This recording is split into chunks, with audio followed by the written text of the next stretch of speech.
नमस्कार दोस्तों, मेरा नाम वीके शर्मा है। आप सभी देख रहे हैं NDTV न्यूज़ .मीडिया। ये ऐसा चैनल है जो वर्तमान में करंट अफेयर्स चल रहे हैं उस पर आधारित अपने विचारों को आपके पास पहुंचाने का प्रयास करता है। क्या आप जानते हैं अभी वर्तमान में क्या चल रहा है?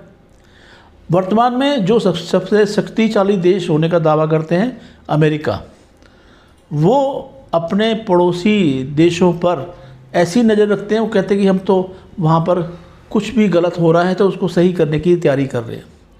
बात हम कर रहे हैं ईरान की, तो ईरान पर उन्होंने कहा कि ये परमाणु युद्ध बनाने की तैयारी कर रहा है, और अपने दोस्त इजराइल के साथ लेकर उन्होंने अचानक रातों रात ईरान पर हमला कर दिया। ईरान ने कभी भी पहल नहीं की हमला करने की। ईरान ने कोशिश की है कि वो जब तक दुश्मन देश उस पर अटैक नहीं करेगा तो वो बदले की कार्रवाई नहीं करेगा। लेकिन आप सब जानते हैं घटना क्या हुई। 28 फरवरी को पहला हमला अमेरिका की तरफ से, इजराइल की तरफ से ईरान पर हुआ। लेकिन ईरान पहले से तैयार था। उसने हर तरीके से अपने आप को मजबूत किया। अपनी सुरक्षा जो सेनाएं हैं, देश के नागरिकों की सुरक्षा के लिए उनको मैदान में उतार दिया, और अपने जो हथियार हैं सुरक्षा के लिए वो धीरे धीरे बाहर निकालने शुरू किए। चाहे उसमें ड्रोन की बात करें या मिसाइल्स की बात करें।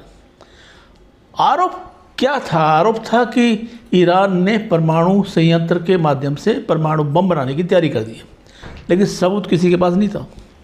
अमेरिका का जो राष्ट्रपति, जो पहले क्या था जानते हो? पहले एक एक्टर था, व्यापारी भी था। उसने अपने बेटे को भी व्यापार में लगा रखा है। पूरे वर्ल्ड में उसने अपने माध्यम से अपने व्यापार को चमकाने का कोशिश किया है।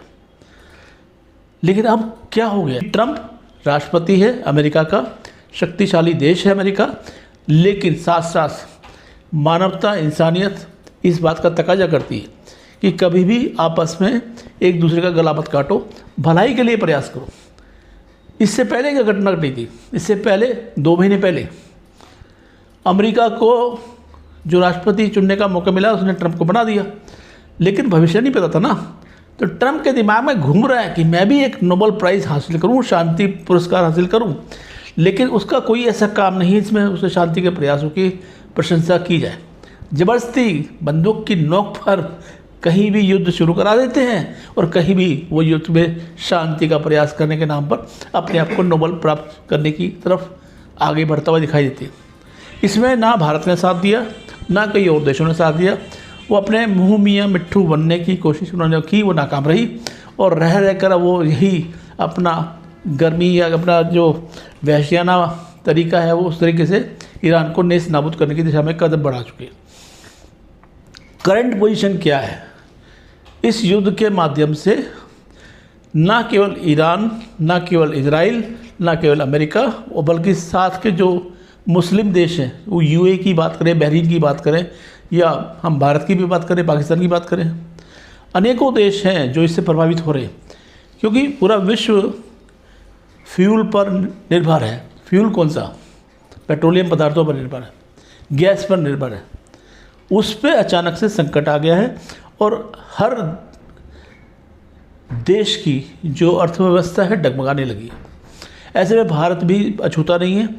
देश की राजधानी, भारत की राजधानी दिल्ली में आप देखते हैं कई बुजुर्ग लोग, माताएं, बहनें, बच्चे भी गैस एजेंसी के सामने अपना गैस का सिलेंडर लेकर लाइन में खड़े रहते हैं। सुबह से शाम बीत जाती है, कुछ लोगों को ही मिल पाता है, ज़्यादा को नहीं मिल पाता।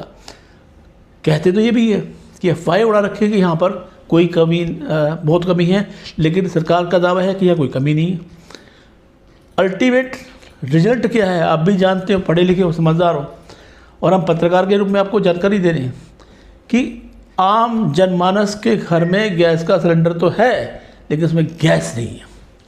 कौन जिम्मेवार है? क्या ट्रंप जिम्मेवार है? क्या इजराइल जिम्मेवार है? क्या ईरान जिम्मेवार है? या खुद हमारे देश का जो प्रधानमंत्री वो जिम्मेवार है? ये सोचने का विषय है। लड़ाई किसी की हो रही है, झगड़ा किसी का हो रहा है, बम कहीं फट रहे हैं, लेकिन असर हम जैसे आम लोगों पर हो रहा है। कब तक रहेगा ये नहीं पता। क्या हम तीसरे विश्व युद्ध की तरफ कदम बढ़ा रहे हैं? क्योंकि इधर ईरान भी जिद में आ गया है। उसके खमेनी की हत्या कर दी गई अमेरिका के माध्यम से। जो उसके दूसरे नेता तैयार हो चुके हैं देश को संभालने के लिए, उनकी भी हत्या का निरंतर प्रयास जारी है। तो ये सब क्या है? ये शांति का प्रयास थोड़ी है, ये तो एक दूसरे का गला काटने वाली बातें होगी कि तू मेरे से ज़्यादा आगे क्यों बढ़ रहा है। हमारे यहाँ दूरदर्शन पे ऐड आती थी ना कि तेरी कमीज मेरी कमीज से ज़्यादा सफ़ेद क्यों, वैसा ही कुछ नज़ारा देखने को मिल रहा है। तो मानवता के लिए हम सभी को चिंतन करना पड़ेगा। ये जो मानवीय सभ्यता उस असीम शक्ति द्वारा धरती पर रचाई गई है, उसको हम मूर्खता के माध्यम से क्यों नष्ट करने पर तुले। जागो, पहले आप जागो, यानी कि आम जनता। हम भी जागेंगे, हम भी आम जनता ही है, लेकिन हमें जगाना उसको जो शासन कर रहा है, जो सीट पर बैठा है, जो एक तरह से पूरे देश को, संसार को चलाने की प्रक्रिया में है। अगर वो समझेंगे तो शायद हमारा जीवन बच पाएगा, नहीं समझेंगे तो फिर विनाश तो निश्चित है।